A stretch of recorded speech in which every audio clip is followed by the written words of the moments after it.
Hey guys, welcome to Solo ReacTalk. Today is Warcraft Monday, and I'm going to be reacting to The Legacy of the Mage by Preach Gaming. If you want to check out my previous reactions to other Warcraft Monday related videos, remember the playlist card will be at the top. Just click on it and be able to access them. If you want to check out the original video for The Legacy of the Mage as well as Preach Gaming's YouTube channel, remember the links are in the description below. The Mage class. From Vanilla WoW, when I was watching Platinum WoW's videos on the flavors of Vanilla WoW, when he was discussing about the Mage, it required a lot of mana. I remember, I need more mana, and then your mage would go on its knees and start drinking mana. Yeah, I remember that part about it. I remember that it's like a vending machine. I think that's what Platinum WoW was saying, that the mage can dispense or can conjure food and water for everybody else to consume, so that the HP can rise up. And I also remember the polymorph magical attack, if I can call it that. When a mage transforms any of its opponents to sheep, I think sheep or goats or frogs or something like that. That's a very interesting spell for me. I really do enjoy that one. It reminds me of the Wabbajack from Skyrim. That's why I really like that ability. And yeah, mainly the mages focus more on ice attacks, or the elemental ice, elemental attacks, rather than fireballs or any other kind of arcane elemental ability, as far as I remember. Yeah, I think that's how Platinum WoW described it, that if you use ice attacks, you use less mana, but if you start using other abilities, then your mana is going to go down, and then you're going to hear, I need more mana. So yeah, the class is one of my favorite ones. I really do like it, but like all other classes, it seems that you still have a job to do. Even as a mage, you still have to support your other members, whatever they want, to keep the group cohesive and working against any opponent in PvE. And PvP, I think the only threat maybe that you'll have is a priest, if I'm not mistaken. Yeah, maybe. I can't remember right now. But it's a good class. All in all, I think it's a good class. Okay, let's hear what Preach Gaming has to say about it. 3, 2, 1, go. Ladies and gentlemen, welcome to the Legacy of the Mage! In the last video, you said we didn't transmog enough. Well, here you go. So itchy. It's unbelievable. We're going to be looking at the history of the Mage over 10 years, looking at how it has developed and how it has grown into what you know it of today, checking how they historically fire blasted fools, teleported through everywhere, or been teleport bitches for everyone else. Like, can mages really teleport anywhere on Azeroth? Like, you don't have to take the traditional route of having a mount and taking you to the small towns or to the bigger countries. You can just teleport to wherever you want. Huh. Conjured food and mana, and generally just been one of the most stable classes in the history of World of Warcraft. I'm gonna take this off. This thing sucks.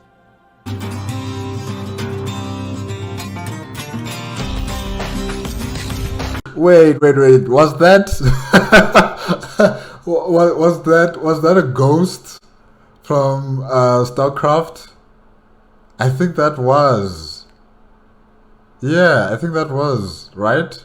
Because the person had a gun in their hands. Yeah, I think it was. Oh, okay. I think that must be like an inter-universe competition between World of Warcraft and StarCraft, and probably also what's it called again? Overwatch. Yeah, maybe. I don't know.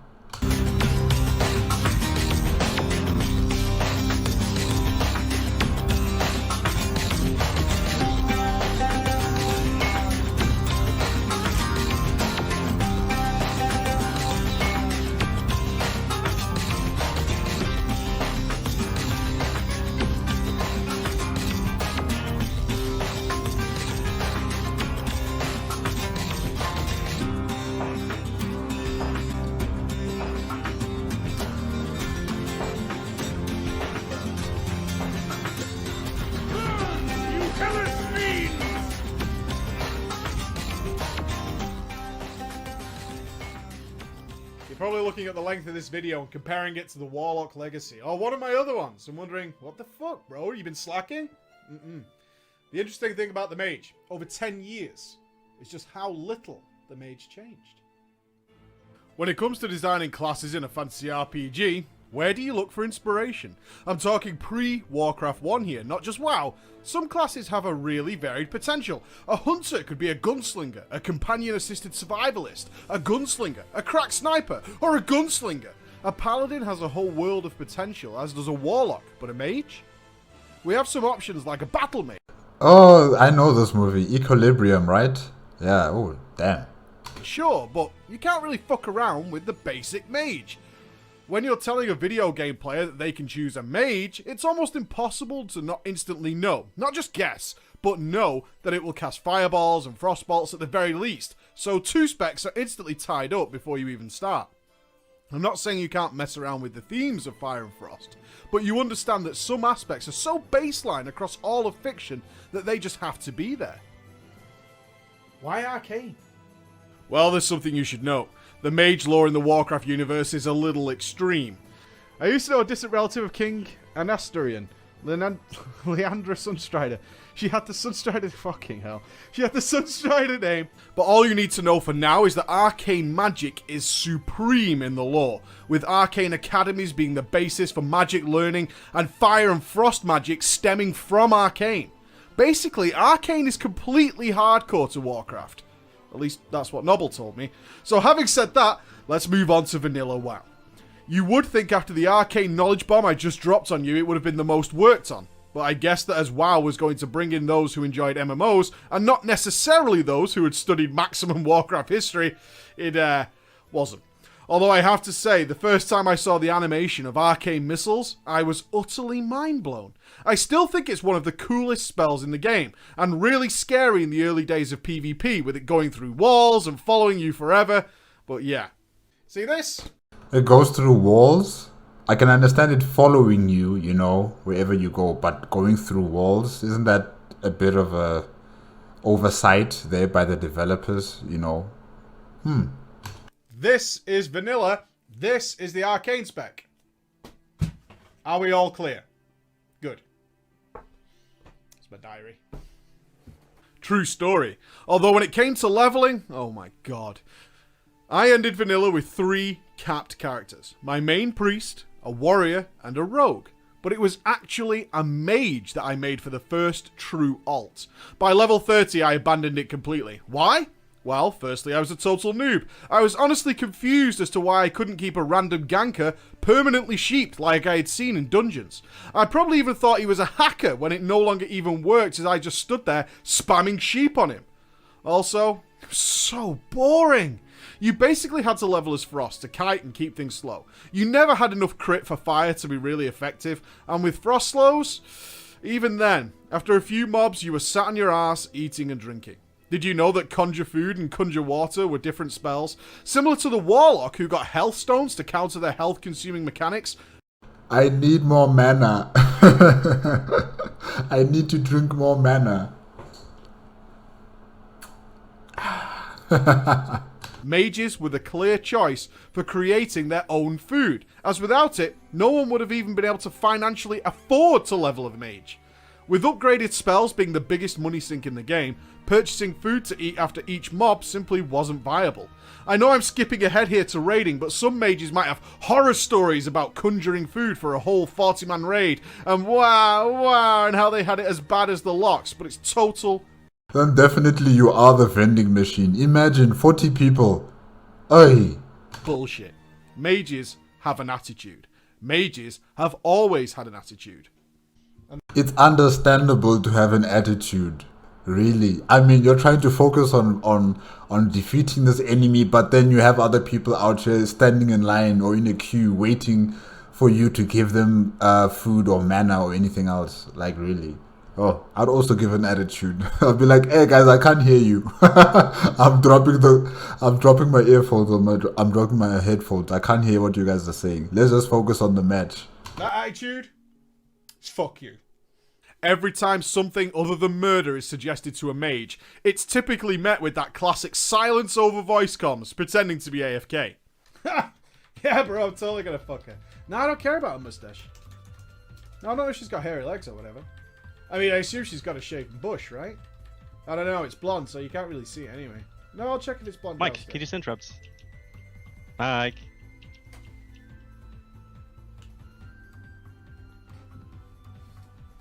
That is me 100%. I'm taking them off and I'm putting them on the table and I'm going to pretend I didn't hear anything. I'm focusing on this match. Or simply agreeing or not doing it until it's something wipe-worthy. So after 2 raids or something, a seasoned mage wasn't making food for anyone, but the healers and hunters. Everyone else can go fuck a dick. It's curious that food wasn't scaled like it is now. Every 10 or so levels you would get a new rank of the Conjure spell, but hilariously, being a set amount of health and mana, it would either be too good and fill you up really quickly, or completely useless within a few levels. Onwards we pushed though, and as quest XP was pretty much bullshit, it was time for a Frost Mage to demonstrate the skill of AoEing down huge packs of mobs for the quicker grind. This probably doesn't seem like a big deal to many of you, but try and picture this. Leveling had no real AoE potential. It was 1 or 2 mobs. Clearing a small quest area like a Timbermore hold was a 20 to 30 minute process, and then you came over that hill, or through a tunnel and you see this one guy, destroying the entire area without taking a single point of damage. And you just couldn't help but think, fuck, that's cool. Doesn't it sound like everything was rosy? Well, let's take a quick look at the talents. We know It takes a lot of work to get to that point. You don't just do it. It takes a lot of work. And you're going to be, firing the same spell over and over and over again. You eventually start getting tired or bored of it. You know, you just have to have that mentality to say that I'm going to do this. I'm going to be using ice spells until I max it out, until I get to a point where it'll be so powerful and effective against the enemies that they can't do anything against me, you know? Yeah. Arcane is a waste of life, and vanilla tradition dictates that only one spec should be viable, or at best some weird amalgamation of 2. The mage was gloriously capable in both fire and frost. It's just a shame the raids weren't. Molten Core, shockingly, was leading towards a Fire Lord, and most things in there were resistant to fire damage. Makes sense that fire doesn't work against them, despite the talent trees working. Frost, from level 1 to raiding, it would be. So Frost should be badass then, right? Yeah, it was. I know, I usually set you up there. For a vanilla setup, Frost talents are really cool. Not only did you pick up 30% threat reduction, which will be important later, but a lot of bonus spell damage, extra range, but also the amazing ability to shatter enemies. A feature that would stick around for pretty much all time. Shatter gave a 50% crit chance if you could freeze the target. You know who could be frozen? This guy. Let's recall something we looked at in the overall Vanilla Legacy raiding video. Bosses Ragnaros could be frozen? Okay, interesting. had limited debuff slots, which resulted in rogues and locks, etc. being crippled from using their damaging dot abilities as they could push off important debuffs, in particular the curse that buffed the mages. The list is extensive of spells DPSers weren't allowed to use. Now let's look at 35 mages versus Ragnaros, shall we? Just look at this! They needed literally 35 of them. It's an entire army. one debuff slot, regardless of how many frost mages you had. And even that was just for the occasional freeze effect. Not only that, but the freeze effect could be consumed by any mage in the raid. And the more you had, the more you could proc it. This level of synergy and efficiency in the early WoW raiding scene meant that bringing more mages was only a benefit. They naturally countered every one of the tedious and annoying flaws of WoW. Besides one. So what we have here is that class that is a true glass cannon. Also packing refreshment for the group. One of the most useful CCs and genuinely one of the most destructive killing machines in vanilla. As well as that, they brought vital and unique spells like Detect Magic in a time where boss enemies didn't just reveal whether they had buffed themselves or not, and of course Decurse, which was a limited use spell, sure, but let us not forget that attitude of the mage. Fuck you. Trying to get a mage to Decurse, not happening. The one issue was, despite the huge reductions in threat, it absolutely did nowhere near enough to counter those constant and huge crits that mages naturally put out. Especially, and let us not forget, the final icing on the cake, the mage ice block pull. It usually fell to the class officer as the hero of the guild mages to pull it off, but the ice block pull was crucial for certain bosses, especially Horde side, who had no bubble bitches. With taunt being a melee range ability and Bubble bees? Who are those? Shields? Is that like a shield of some sort that mages have? The bubble? I don't want to say the B word. You already said it. some bosses having so many adds that they would destroy a tank if they hit all of them. The ice block pull was the solution. As it sounds, you send the mage blinking into the fray and then ice block, while the boss and his friends wastefully try to kill him by buying time for the tanks to pick up their assigned targets, and everyone survives. So, were there any issues for this masterclass? Just threat. Consider this scenario if it were to happen now. You have a spec that is super effective, super efficient. It counters all the mechanical problems the game has. You can have 1 or 30 without creating issues. But they are utterly restrained by that old chestnut threat. You would probably gear them last if this was today, as they can't seemingly reach their potential.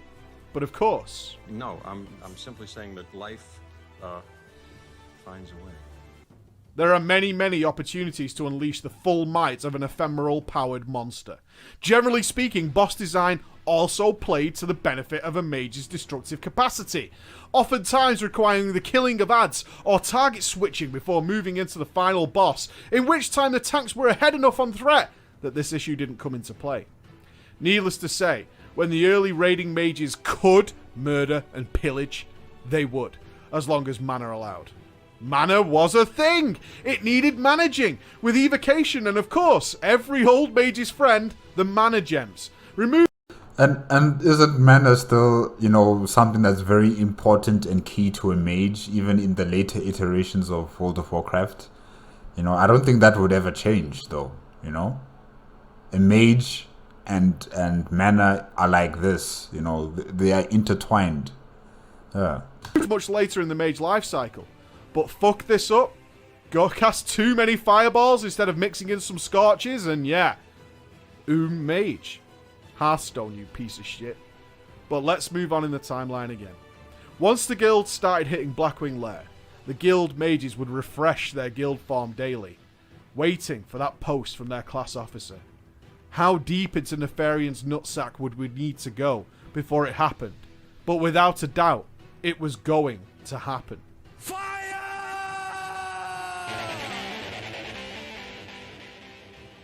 With Molten Core on farm and no longer dealing with regular fire immunities, combined with the gear piling up on their backs, fire was going to be given the thumbs up. Not that Frost was shit, but fire scaled better. Vanilla fire was nothing like you know it today. We have ample amounts of passive buffs to ensure that we can regularly fire those super cool pyroblasts, something I've been very critical of in the Legion Alpha. But in vanilla, it wasn't uncommon to go cast in... Wait. Was an enemy transformed into a pig? Right there, that pig. Did someone use the Pylomoth magical ability? Probably. That is so funny. So once you've transformed your enemy into either whatever animal, what happens next? Does this enemy just walk around and do nothing? This is just too funny. To the teens without getting 2 crits in a row, even at Nax Ramus gear levels. You might think, well, what about Combustion though, right? Well, vanilla Combustion just kept increasing your crit chance until you crit 3 times. It doesn't matter what spell it was going to be, just get 3 crits total. Not back to back, not in any order, just 3 crits. This stands out as to how rare crits were. Fire stood on its own 2 feet without having regular crits. The pyro was just a bonus. It was a fact that would obscure a pretty weird coding bug in WoW up until Nax. The rolling Ignite. Ignite has been a consistent thorn in Blizzard's side pretty much until Legion, where association with it has been removed. The simple idea of fire dot damage from your spells, what could go wrong? Well, Vanilla had all those quirky debuff slot mechanics to contend with, so Ignite was designed to consolidate its effect. onto one mage. The result, with regular heavy-hitting mages on fights such as Loatheb, which gave permanent crits, and this happened. Ignite kept adding its damage together, resulting in an enormous dot constantly ticking for way more than a single mage could ever hit for.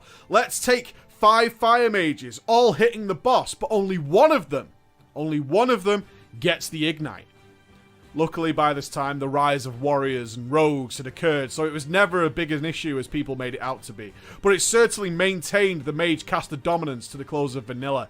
And it even meant that the guy who was assigned to keep the ignite, if he lost it, man, he would go into a fucking rage, as his own personal damage meter was now affected. While PvE looked pretty cookie cutter, and not gaining... I'm gonna have to watch that again and try and understand him properly there, but yeah, it's a bit complicated. The entire situation there, complicated. much benefit other than mana saving from their talent trees in PvP, the sky was the limit. Although classic PvP was generally sticking to the PvE builds, you had the enormous cost to the wallet of changing to a PvP build. Those who were dedicated to the cause of their faction could take full advantage of full-on one-tree builds, or what I consider the most interesting, Elementalist build, utilizing both fire and frost. Obviously there was no arena to showcase some real skill, but I always found the videos of Vertner and the like to be highly entertaining.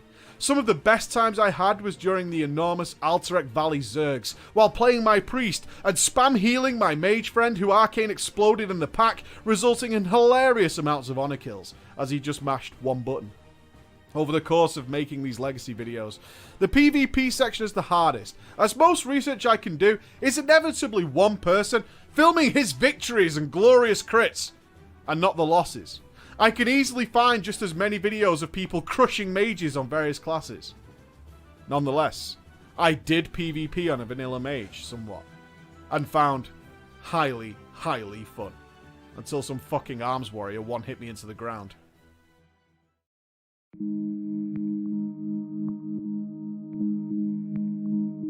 TBC started so promisingly for the mage. Ice Lance, the water elemental cooldown. Hell, even Arcane became somewhat viable if you weren't mega cutting edge. You're probably starting to notice a trend as we move through this series. In the past, if you were playing a pretty dominant class at the end of a WoW expansion, there was a huge chance you were going to be skipped for important changes in the next one. Especially when some classes had previously only had one viable spec. This was the time for the mage to suffer through this situation. Honestly, I'm not saying mages were bad. They weren't. It's just that other classes got much more development, and rightfully so. And they gradually started to become, well, let's go from the start. Coming from vanilla, there were a shitload of mages and not much of anything else. But the oncoming storm of powerful rumours about warlocks and shadow priests, it was clear that the mages would be fighting for raid spots from the get-go. Luckily, the High King Mulgar encounter required a mage tank, which guaranteed at least one spot. But now the old mechanics mages so richly bypassed in vanilla were being eliminated. And they started to look clunky. I never mentioned Scorch really, and that's because it makes more sense here. With a Fire Mage's reliance on crits and raids being so huge, the Scorch debuff wasn't a bad idea. Mages simply had to keep 5 stacks of Scorch on the target to get more crit bonus on it. This could be done by one guy casting Scorch 5 times, or, as it was intended, 5 mages at least of a 40-man raid casting it once, and then occasionally one guy just to refresh it. But TBC crushed the raid sizes to 10 and 25. Most serious PvE mages were blood-hungry murderers, almost arrogant at their previous power. Now seeing themselves way below the top spot of the DPS, and being very quick to re-roll to the new shiny and honestly more interesting to play characters.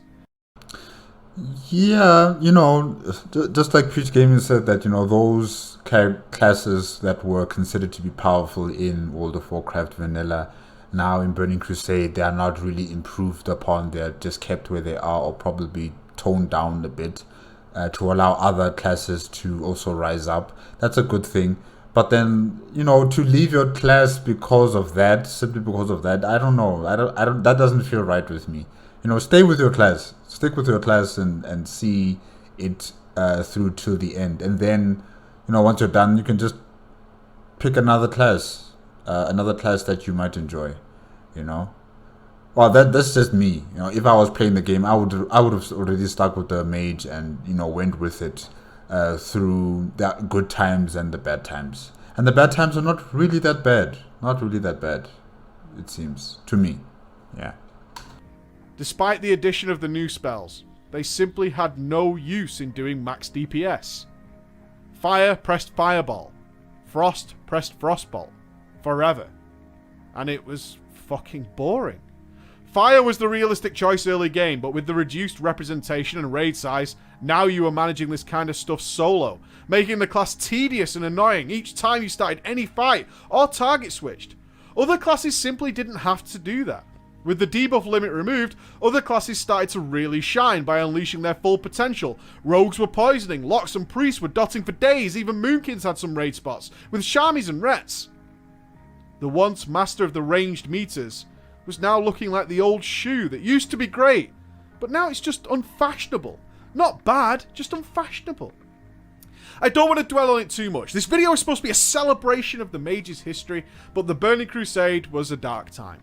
By the Sunwell, some guilds had turned to just having a mage alt stand outside to provide water and buff the raid within, but in most cases there were a couple of stalwart mages maintaining their spots.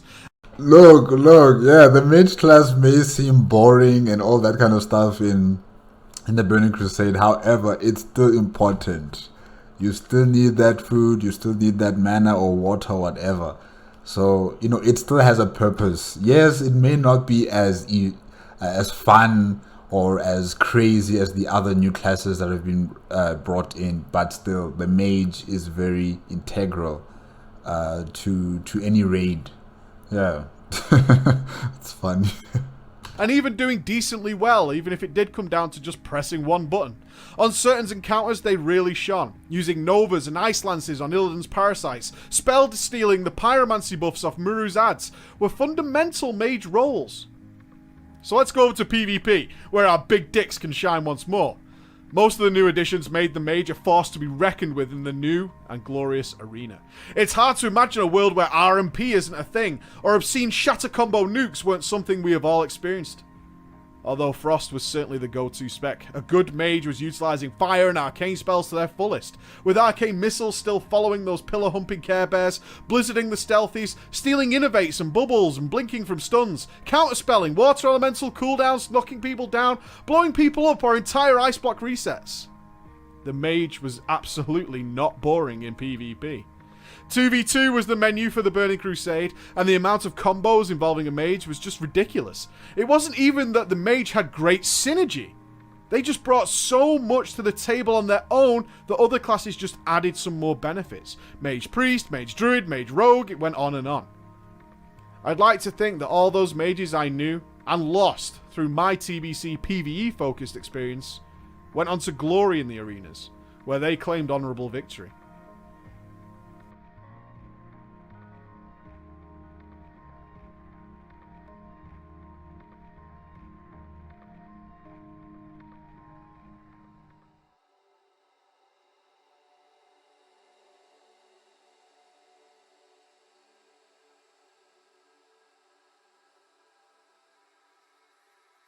Evolution it was to be. Nothing super fancy was added to the arsenal. Living Bomb, not a game changer. Deep Freeze, not particularly special in comparison to the TBC goodies. This time Blizzard had decided to focus on the gameplay and not the toys, to make each spec fun again in its own way. Fire now had a manageable dot. More focused gearing was available. Meta Gems and the new Mage crit buff Focus Magic allowed Fire to be more consistent from the get-go. Frost had a permanent elemental to manage, and we had mirror images as a graphically, if unimpressive, cool addition, and let us not forget Frostfire Bolt. Wrath of the Lich King seemed to have a simple goal. Take this class that has been pressing one button for most of its life and give it some fucking gameplay. Embraced with open arms. I honestly believe in all my research across the entire game, this stands as a testament that being OP or crushing is nowhere near as satisfying long term as simply having an interesting class to play each and every night you log in. Mages. I agree. I agree. You know, like you said, you can be the most powerful class, but if you are just doing things on repetition, just the same procedure over and over and over again, you will just get tired and bored of the class. That's true. I think that's one thing that might even hinder me from using the mage the whole time. If the mage hasn't really had, change a bit, in terms of how you operate your abilities, how you use your abilities on the battlefield, the different types of magical attacks you can use. Instead of just always doing the same thing over and over and over again, there's other added benefit magical attacks that you could use against your enemy, which I find very good, especially if it's for Wrath of the Lich King, expansion. Like I said before, in many of my other videos, during the times of Wrath of the Lich King, it seems like all the classes had a remake of some sort, and it made them much more better and much more enjoyable to play as, whichever class you chose. So yeah, it's good.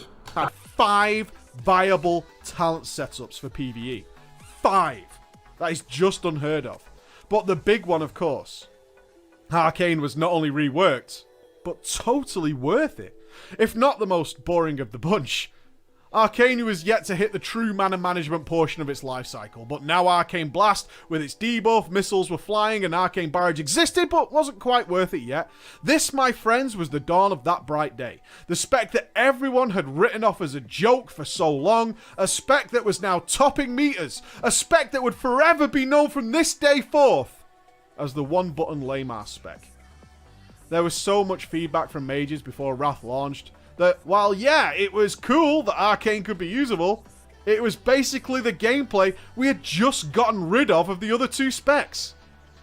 Of course, it wasn't actually a one-button spec, but it was pretty close.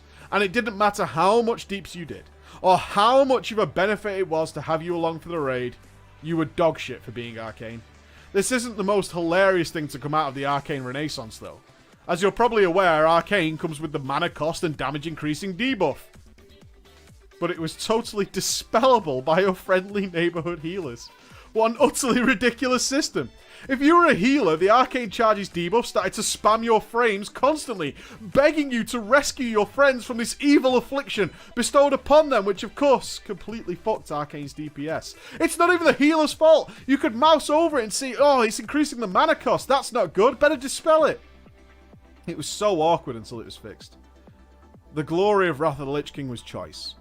You can check progress videos of some of the most difficult fights. Firefighter, for example. And see Arcane and Fire Mages stood standing shoulder to shoulder, brother to brother. So Preacher, though. Where the fuck is Frost? Well, it had become the de facto PvP spec at this point. And although this expansion was an evolution of Frost, it had all its tools, and Deep Freeze added another element to an already solid toolkit. The unfortunate truth is Wrath of the Lich King was known as the era of Wizard Cleave. But the Mage didn't find its home there, being unable to really do the burst needed or survive the oncoming, reliable damage of the Locks and Elemental Shaman. Support role would be the most appropriate label, being the CC'er and the DPS to assist the other classes. Not that RMP suddenly disappeared. Teams such as...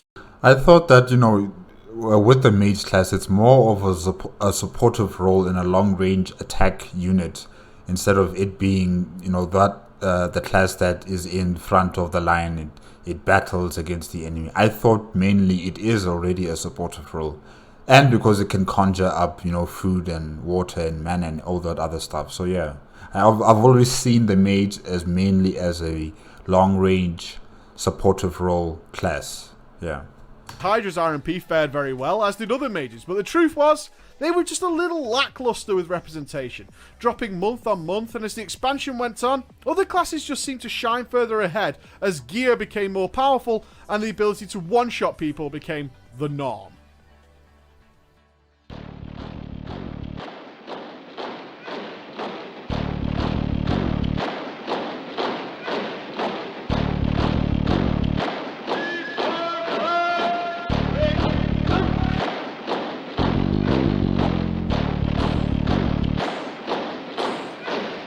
So many dragons. Oh my gosh.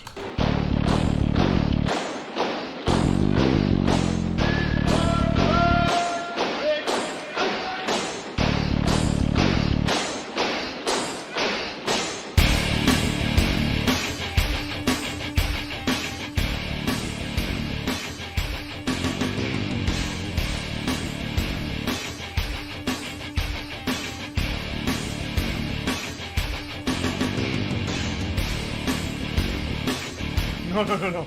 Watch this again.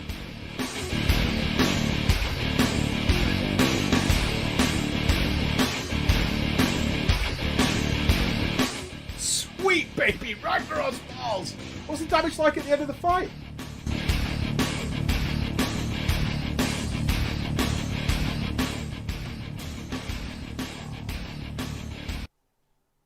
Ah, you knew it was coming if you've been a mage.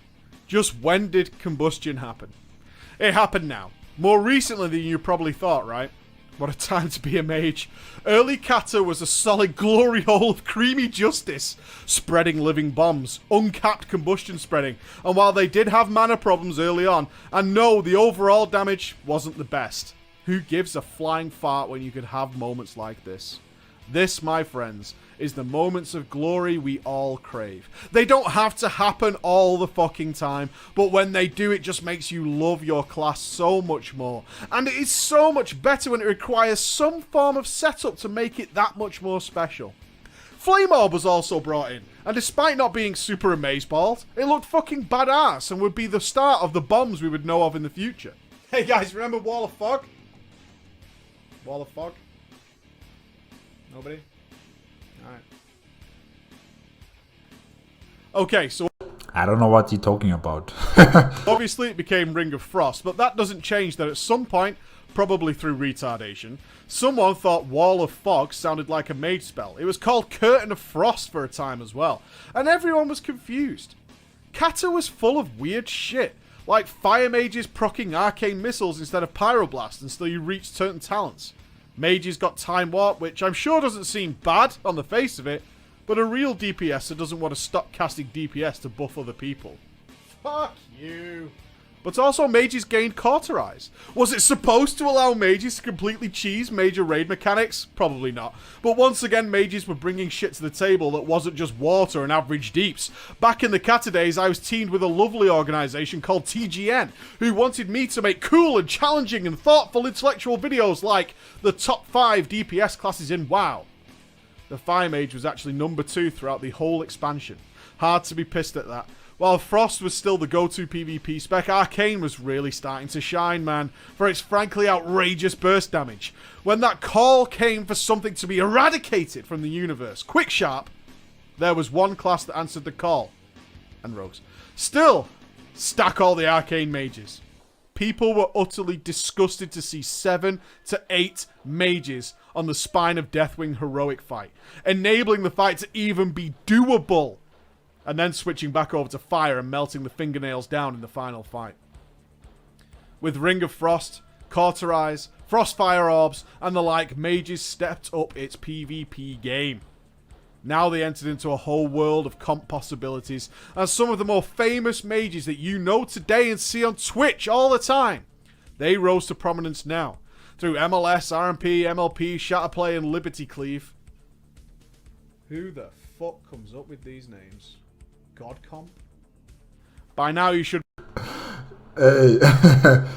I only watch one person on Twitch when it involves World of Warcraft. In fact, I don't even really watch Twitch much, you know. I don't know, like I have issues with Twitch on my phone. I think it works properly on the computer, but yeah, I don't really watch much on World of Warcraft gameplay. Probably I should start doing that. Maybe not as a reaction, but you know, just as me watching, you know, people play and just further understand the different classes and how people play with them and everything like that. But yeah, the names, you know, people choose to make for the Twitch accounts, or you know, as they aliases or personas. Yeah, some of them are weird. Honest truth, some of them are weird. Which was the one I used to use when I used to play on Twitch? I forgot what it was called. I called myself... What did I call myself? Kai Nai, something like that. Yeah. And this was a long time ago, but I called myself Kai Nai. Yeah, it was weird. be seeing that the Mage evolution is incredibly gradual, especially in comparison to the huge swings we saw with the Warlock. In PvP essentially though, these expansions, the gameplay hadn't dramatically changed. Many might look at this as a negative, but honestly we've already seen that they had very rare periods of being weak or neglected. I see it as a total positive to how well designed the Mage was originally. It reinforces how little the Mage has been re-rolled away from by old school players. And I think he's also right about that, you know. The reason why there's such consistency with this class is because it's so good. You don't really need to change much. You don't really need to change anything. I don't know, like, do you guys want more spells? Do you want more abilities for your Mage? I'm not sure. I think what it has already is already more than enough. Like, compared to other classes, they just don't seem to be having it equal, you know. Especially like when you enter into a new iteration of World of Warcraft. Like, if you're from the vanilla going to Burning Crusade, sometimes your class just goes down and then it goes up for Wrath of the Lich King, and then it goes down again when it goes for Cataclysm, and it goes up again when it goes for what is it, Warlords of Draenor or Mist of Pandaria, in fact I should say first, and then Warlords of Draenor. Yeah, so I think this is a testament to how stable this class is that, you know, the development team didn't have to improve on it, they didn't have to downsize it a bit, they just kept it as it is. Yeah. I personally know several mages who have never changed class since vanilla. That's pretty fucking cool.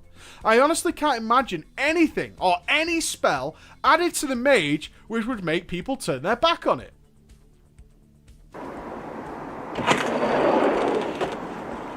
Fuck you, Ben. Just piss on that.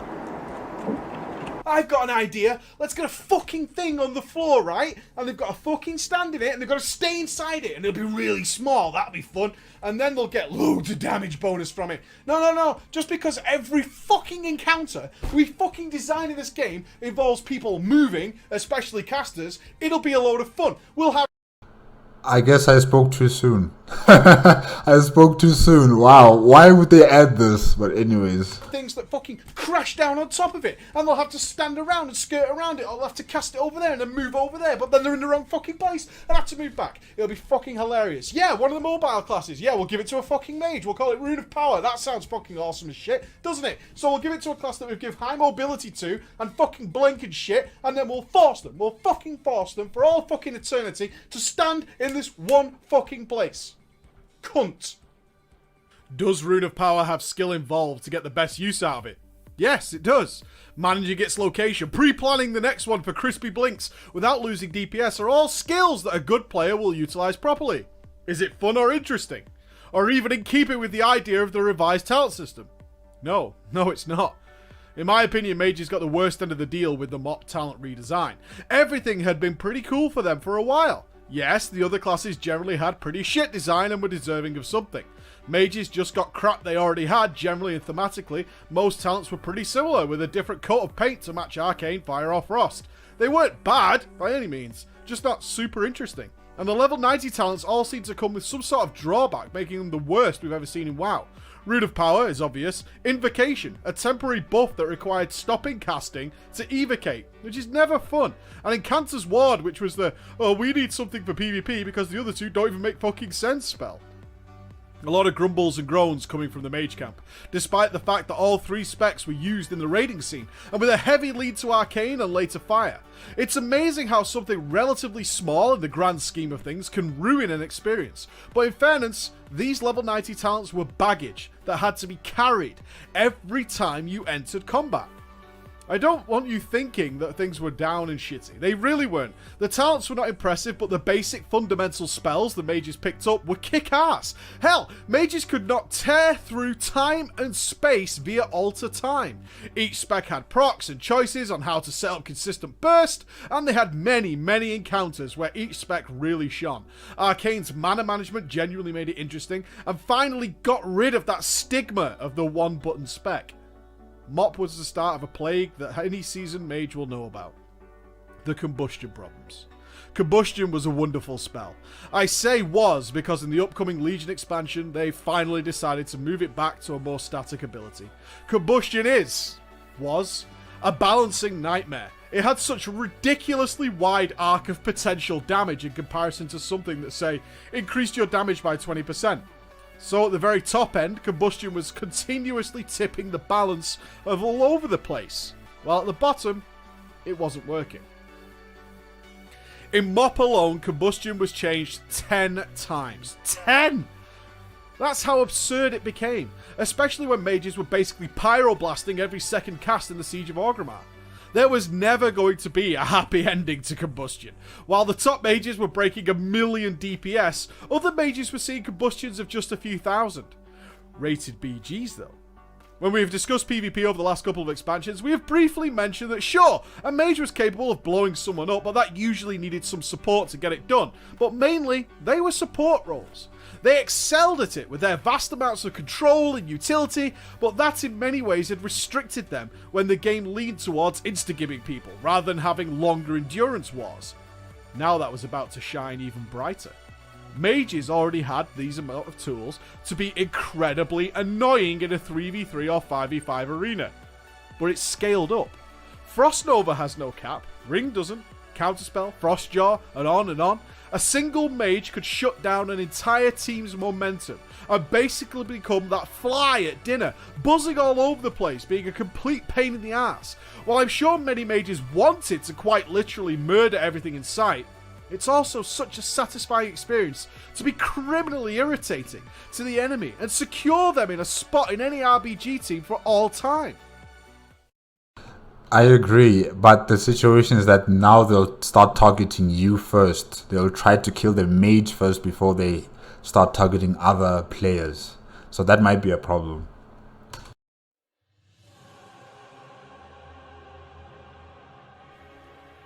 As the Dark Portal once again reopened, Blizzard has some concerns for mages.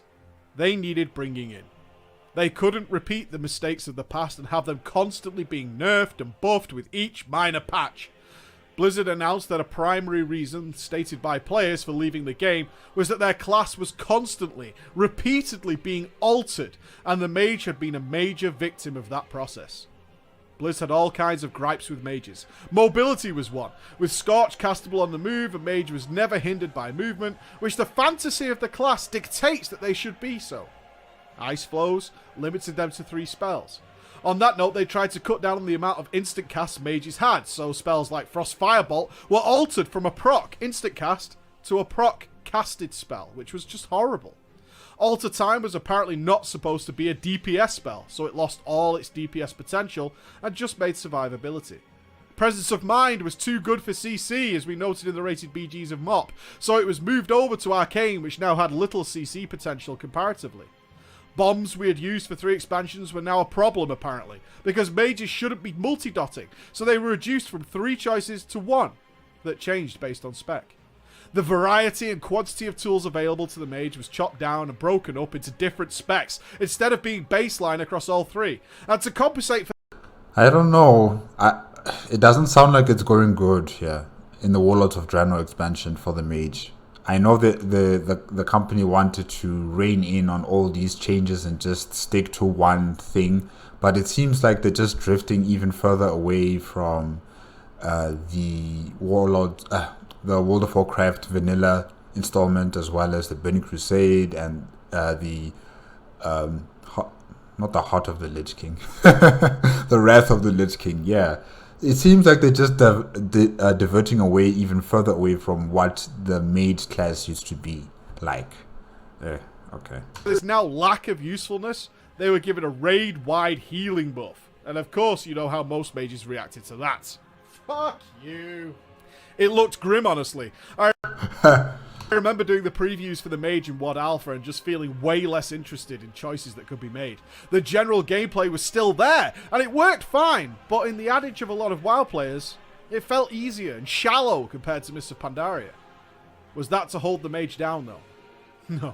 Was the solution needed to prevent the constant need for tweaking and nerfing made? No. Combustion was only messed around with 5 times. That's 50% of the previous expansion, right? It's okay. Things went well. With each spec getting its own unique talents, it came together. What was and is a really solid time for mages. Prismatic Crystal was a solid addition. Arcane Orb made Arcane the most fun it's ever been with the mana changes, meaning Rune of Power was no longer mandatory. Win. Meteors and Comet Storm being visually some of the best animations since Dragon's Breath. Each tier the Mage maintained that precious top spot. When the Legendary Ring was announced, the original one, not the one it eventually became, the main raiding problem was that progress pulls were going to be entirely based on whether the Fire Mages would get the buff first for that sexy, sexy combustion cream. Let's remind ourselves.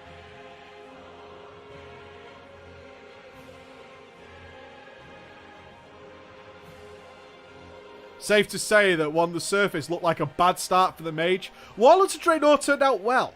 In the arenas, the new talent system had also worked out well. While I'm always wary of discussing an area of the game in the legacies that haven't actually come to an end, and the battle for PvP supremacy still rages on, it's impressive to see that not just mages, but Arcane, Fire and Frost have all seen representation in 3v3, and many high-level mages have found great success with streaming and YouTube communities in comparison to the other classes.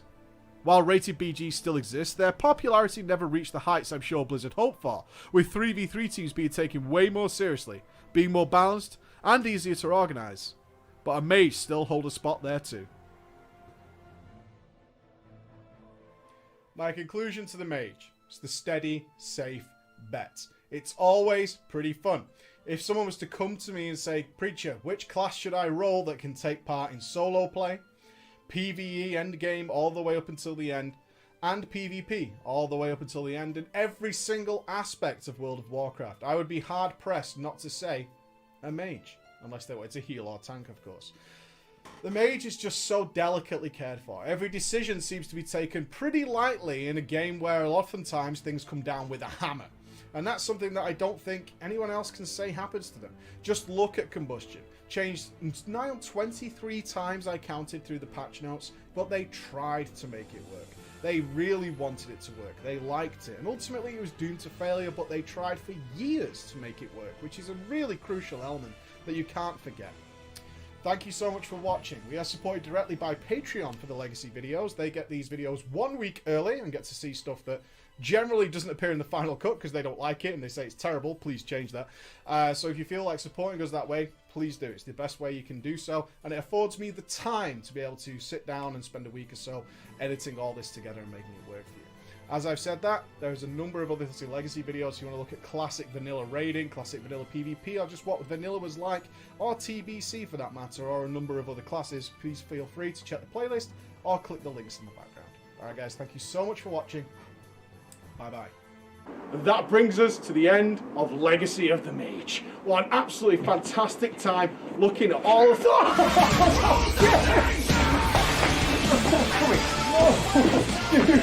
Support Patreon. It helps this young man do what he does and allows me to pay him back with this. We love you all. Go.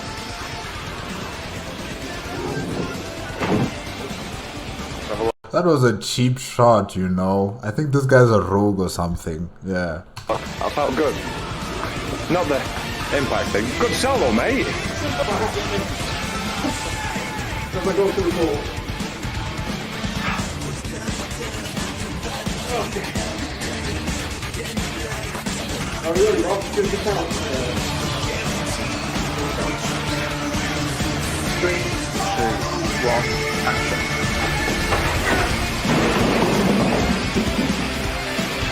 Right? 3, 2, 1, action.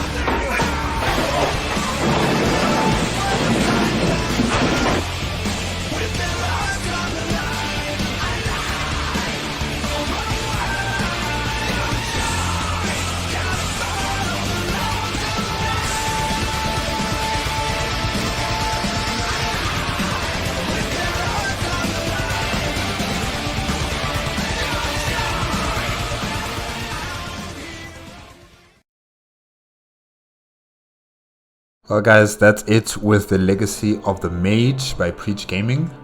Yeah, the Mage class has been consistent for the most part. I think towards the Warlords of Draenor, that's when things started just to unravel just a bit, you know, giving them this glyph that they have to stand on and, you know, attack the enemy. And like try to ignore that, you know, there might be enemies attacking you on your, you know, between you, you know, behind you or on your sides, and you know you have to move. You have to keep moving and attacking your enemy. You can't just stay in one stationary position. So I think that might not be the best thing that they've added as an ability for the mages, but for the most part, like I've said, you know, it's been very stable, very loyal and committed to how it has been since vanilla up until now, and or should I say up until the Warlords of Draenor. Yeah. And I'm also quite impressed that, you know, there's a lot of players who have just kept themselves as a mage through thick and thin as well. That's something that I would do as well. You know, I wouldn't just necessarily just jump to another class because, you know, my magic, or should I say my mage class has, you know, just become much more of a supportive role person and not much of a attacking person anymore, or, you know, having to be the the food dispensing machine, giving out food or water or mana to everybody else. You know, I wouldn't walk away from it. I mean, yes, there will be some times where I am frustrated, especially from people who's gonna be asking me for food and for other stuff like that. But you know, I just wouldn't walk away from it just because of that. And yeah, the class is powerful. It really is powerful. But he didn't really talk much about the polymonth magical abilities. Is that how you pronounce it? I forgot how you pronounce it now. But you know, like transforming your opponent into animals. Yeah, you should have delved deeper into that. Like, is that spell still relevant even today? Or, you know, during his last discussion about the Warlords of Draenor mage class, do they still have that ability during that time? I'm just wondering about that. Because I think it's a very powerful spell, you know, to transform your enemy into animals. And then they'll just be walking around looking all defenseless. Yeah, then you can just take them on, kill them there, and, you know, cook up that food, cook up that animal and eat it. I don't know.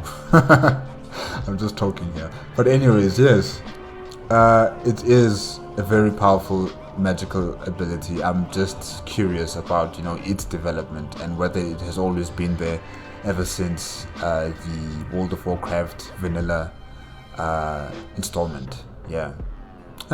Mage class. Mage class. I like it. I really do like it. Okay guys, that's it. If you like the video, remember to give me a like, comment and subscribe to my channel. Click on the notification bell if you want to be up to date with my latest videos. And if you want to check out the original video as well as Preach Gaming's YouTube channel, remember that the links are in the description below. Alright, until next week Monday, bye bye.